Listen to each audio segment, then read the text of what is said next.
The story begins on a cold February 3rd as Walter Sparrow, a diligent but weary animal control officer, prepares to wrap up his shift to celebrate his birthday with his family. Just as the clock is about to strike the end of his workday, a sudden emergency call forces him into the dark basement of a local Chinese restaurant, where a seemingly vicious dog awaits. Walter attempts to soothe the animal with a calm narrative while slowly maneuvering his capture tool, but his professional focus wavers when he notices the name Ned engraved on the dog's collar. This momentary distraction allows the animal to sink its teeth into his arm before it bolts out of the building and into the night. Fueled by a mixture of pain and frustration, Walter pursues the canine through the winding streets until they reach a quiet cemetery where the dog vanishes into thin air. Standing among the tombstones, Walter's gaze is drawn to a specific grave belonging to a woman named Laura Tollins, a name that feels strangely heavy despite his lack of familiarity with it. Meanwhile, his wife Agatha waits patiently at a nearby bookstore, holding a birthday cake and eventually becoming entranced by a mysterious red book titled The Number 23. When Walter finally arrives at the bookstore, disheveled and bandaged, Agatha presents him with the scarlet-covered novel as a birthday gift, unaware of the obsession it is about to trigger. The book is penned by an elusive author named Topsy-Kretz, and even during his birthday celebration with friends, Walter finds himself unable to pull his eyes away from its pages. As he reads the opening warning about the dangers of finding personal similarities in the fiction,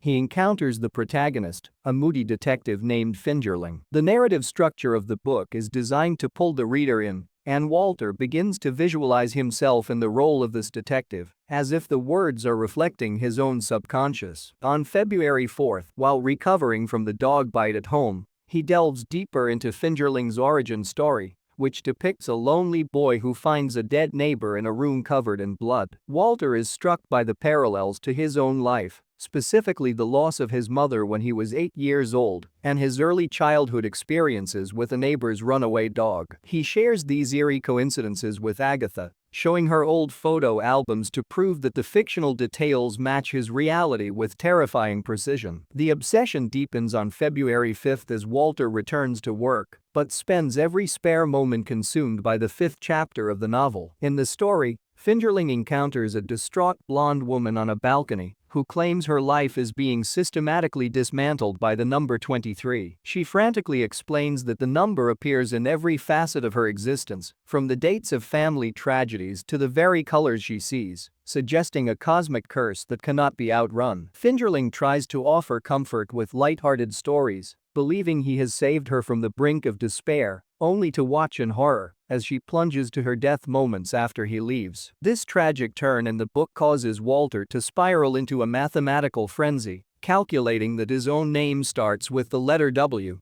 which is the 23rd letter of the alphabet. He rushes back to the bookstore to find information on Topsy-Kretz, but the clerk informs him that the book was a self-published anomaly with no other records of the author's existence. At home, he presents a frantic lecture to his family, demonstrating how his birth date, his identity numbers, and even his driver's license all equate to 23. As the calendar turns to February 6th, Walter's mental state deteriorates further as he reads the 7th chapter, where Fingerling begins to lose his grip on reality during a hotel stay. The fictional detective sees the number 23 in the time displayed on clocks, and even in the number of shoes owned by his girlfriend, Fabrizia. Walter mirrors this behavior in the real world, counting Agatha's shoes and finding exactly 23 pairs before falling into a fitful sleep on the sofa. Agatha wakes to find her husband covered in ink, having scribbled complex calculations all over his arms, along with a chilling command to kill her. Terrified for his sanity and her safety, she seeks counsel from her friend Dr. Isaac, a university professor who specializes in psychology and history. Isaac meets with Walter and attempts to debunk the obsession as a simple case of apophenia or a conspiracy mindset, explaining that the number appears in nature frequently, such as the tilt of the Earth's axis. He cites various scientific and biblical facts to prove that the human mind can find patterns anywhere if it looks hard enough. Yet Walter remains unconvinced as he sees the cursed number reflected in everything Isaac says. Following Isaac's advice to finish the book to find closure, Walter reads about Fingerling's visit to a psychiatrist named Dr. Phoenix, where the detective confesses his violent nightmares. The fictional therapy session provides no relief as Fingerling soon discovers that his girlfriend Fabrizia is engaged in a secret affair with the very psychiatrist he trusted. This plot point sends Walter into a jealous panic. Convinced that Agatha and Dr. Isaac are betraying him in the same manner, he rushes to Agatha's shop in the middle of the night, finding it closed, but catching a glimpse of her speaking intimately with Isaac through the window. Overwhelmed by a sense of impending doom and the fear that he might act out the book's violent ending, Walter flees his home and checks into the King Edward Hotel. He specifically requests room 23, where he continues to read the penultimate chapter of the manuscript. In the story, Fingerling discovers Fabrizia's body in a pool of blood and frames Dr. Phoenix for the crime by planting fingerprints on the murder weapon. The chapter ends with Fingerling standing on a ledge, contemplating a final jump, but the following pages are blank, leaving Walter without a resolution. The silence of the room is broken by a familiar bark, and Walter looks out the window to see the dog, Ned, watching him from the street below. He follows the animal back to the cemetery where the chase first began, discovering that Ned is guarding the grave of Laura Tollins, the woman whose name he saw earlier. A priest and a gardener arrive to retrieve the dog, revealing that Laura died on her 23rd birthday, and her body was never recovered. Walter's mind begins to piece together the similarities between the cold case and the events described in the book, leading him to believe the novel is a hidden confession. He locates newspaper archives detailing the arrest of Professor Kyle, Laura's former lover, who was convicted of her murder 15 years prior, despite claiming his innocence. Convinced that Kyle is the real top secrets, Walter visits the prison to confront him, but the professor denies any knowledge of the book. Kyle points out that the pseudonym is a play on the words top secret, suggesting that the author is someone who wants to hide the truth while simultaneously broadcasting it to the world. A breakthrough occurs when Walter's son, Robin, discovers a hidden address for a P.O. box belonging to the author tucked inside the back cover of the book. The family hatches a plan to flush out the writer by sending 23 packages to the address and waiting for someone to claim them. On February 9, they observe an elderly man in a heavy coat retrieving the mail, and Walter corners him in a nearby alleyway. The man, visibly shaken by Walter's presence, gasps that Walter should be dead before lunging at him with a hidden blade. In the ensuing struggle, the old man realizes he cannot escape and chooses to end his own life by cutting his throat, leaving Walter and his family in a state of shock. Before he passes away, the man provides a cryptic address to Agatha and dies with a look of profound regret. Agatha investigates the location alone, discovering an abandoned mental institution where the man, a former doctor named Leary, once worked. Inside a restricted ward, she finds a room filled with thousands of handwritten repetitions of the number 23 and a box labeled with her husband's name. While Agatha is uncovering the medical records, Walter and Robin follow a series of linguistic clues hidden in the book that lead them to Casanova Park. They count 23 steps up a hillside staircase and begin to dig frantically in the dirt, eventually unearthing a human skeleton that Walter believes belongs to Laura Tollins. They rush to call the authorities, but when the police arrive, the burial site is empty and the bones have vanished, leaving Walter looking like a delusional liar. Agatha arrives to take them home,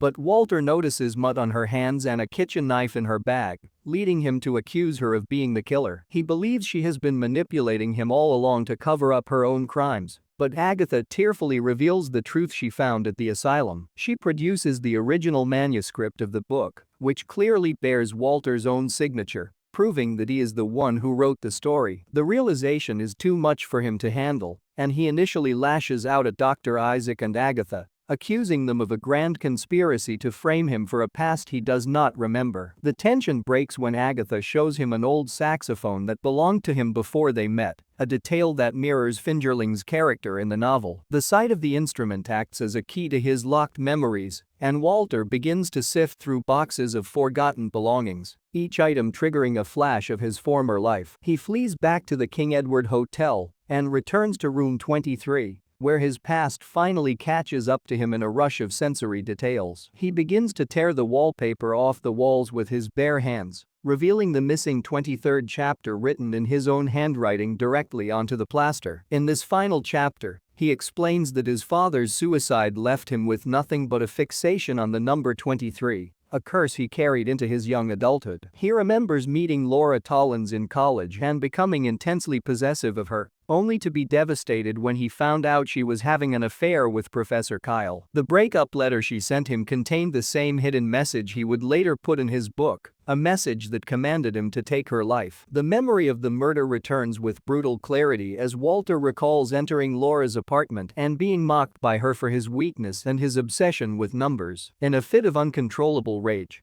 he stabbed her to death and buried her body in the park under the staircase, an act witnessed only by the dog Ned. He remembers how Professor Kyle arrived at the scene and accidentally incriminated himself, allowing Walter to escape justice for over a decade. Driven by a mixture of guilt and madness, Walter had checked into the hotel years ago to write his confession on the walls before attempting to take his own life by jumping from the balcony. He survived the fall but suffered a traumatic brain injury that erased his identity, leading him to be institutionalized and eventually released as a man with no history. It was during this period of amnesia that he met Agatha and built a new life, completely unaware that his dark past was waiting for him inside a self-published novel that Dr. Leary had stolen from his hospital room. Confronted with the weight of his crimes, Walter stands in the middle of a busy street, watching a bus barrel toward him as he contemplates ending the cycle of violence. He looks at Ned, who is sitting calmly on the pavement, and then catches sight of Robin watching him from the sidewalk with a look of pure terror. Realizing that his suicide would only pass the trauma of the number 23 onto his son,